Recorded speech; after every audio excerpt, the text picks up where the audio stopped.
நட்சத்திரத்தை முன்னிட்டு இன்னைக்கு கார்த்தால பெருமாளுக்கு கூட பசும்பால்னால அபிஷேகம் ஆச்சு.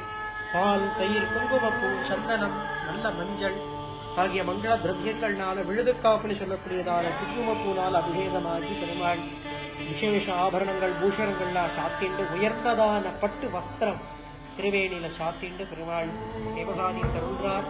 திருப்பதிக்கு போய் அங்க செய்ய முடியாத பிரார்த்தனைகளை அங்க வேண்டிண்டு இங்க பெருமாளுக்கு செய்யறது ரொம்ப விசேஷம். பெருமாள் ஆத்மார்த்தமா பிரார்த்தனை பண்ணிக்குவோம். நீங்காத செல்வம் நிறைந்தேலோரும் பாவாய் வங்கோ செவிக்கலாம் பெருமாள. ஓம்